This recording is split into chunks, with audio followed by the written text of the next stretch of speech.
Bom dia, pessoal, tudo bem? Vamos continuar nosso estudo de geometria espacial. Hoje, o nosso assunto é iniciar por um dos sólidos de revolução, ou conhecidos como os corpos redondos. Comentamos que sólido de revolução é o sólido resultante da rotação em 360 graus de algumas figuras planas especiais. Hoje, o nosso sólido de revolução é o cilindro. Quem dá origem ao cilindro é a rotação completa, 360 graus, de um retângulo. Então, vejamos aqui, ó. Quando eu pego esse retângulo e fixo desse lado, esta medida aqui passa a corresponder ao eixo de rotação e que vai determinar a altura do meu cilindro. Esta medida do meu retângulo, portanto a sua base, vai determinar agora o raio do cilindro obtido. Eu poderia fazer essa rotação justamente invertendo o meu retângulo. Então eu teria aqui um novo eixo, uma nova altura, um novo raio para a determinação da minha base.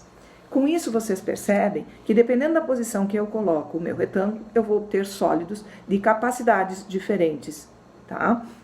Vamos, então, agora olhar para esses sólidos. Então, vocês aqui têm um cilindro, tá? E dentro desse cilindro, vocês podem observar o retângulo que girou em torno do seu eixo, nesse caso, a minha altura está colocada aqui, e que obteve, então, o seu raio aqui.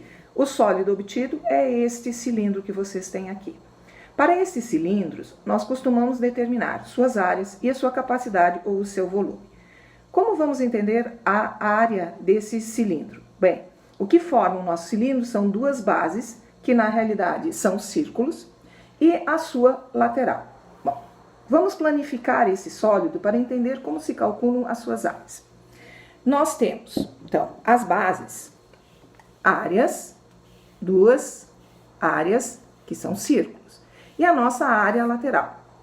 Como calcular a área da base? A área de um círculo, πr ao quadrado.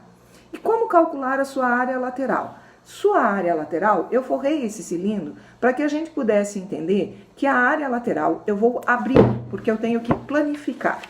Abrindo, eu vou ter este retângulo.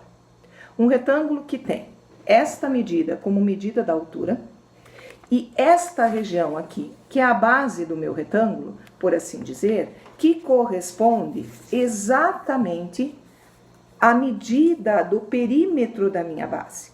Mas o perímetro da minha base, ele é chamado de comprimento da minha circunferência e se calcula fazendo 2πr. Então vamos às áreas. Área da base, área de um círculo, πr ao quadrado. Área lateral, área de um retângulo, que tem por base o comprimento da minha circunferência, 2πr, vezes a altura. A altura da minha área lateral corresponde à altura do meu cilindro. Área total, a soma de duas áreas da base, mais a minha área lateral. Para encerrarmos ainda, temos que comentar duas coisas. Quando a gente pega um cilindro, como esse aqui, nós podemos fazer o que nós chamamos de secção meridiana. O que é uma secção meridiana? É quando eu vou cortar pelo meridiano, pelo meio, o meu sólido. Então, eu tenho que passar um plano, a minha faca, que seria o meu plano, exatamente pelo meio do meu cilindro. Vai passar pelo diâmetro e vai descer perpendicularmente à minha base. Quando eu faço isso, vão se formar dois novos sólidos, que terão este formato aqui. E esta parte aqui, este retângulo que está de frente para vocês, que corresponde ao que nós chamamos de área da secção meridiana. Como se calcula a área da secção meridiana? Calculando a área de um retângulo. Base, duas vezes o raio, vezes a altura. Essa seria a minha secção meridiana. No entanto, vocês devem estar se perguntando que, professora, parece que essa região meridiana que tu está mostrando não é um retângulo. Não. Nesse caso, ela é um quadrado, em que o diâmetro, ou seja, duas vezes o raio, é igual à minha altura. Nesse caso, a secção meridiana é um quadrado, e o cilindro é um cilindro menor, mais achatado, deste formato, que é conhecido como cilindro equilátero. Então, gente, cuidado.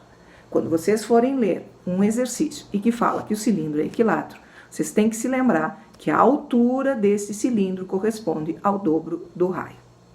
Bem, gente, esses são os elementos essenciais. Agora, Vocês têm que pegar o PowerPoint, verificar se vocês entenderam essas explicações e resolver atividades. Bom estudo!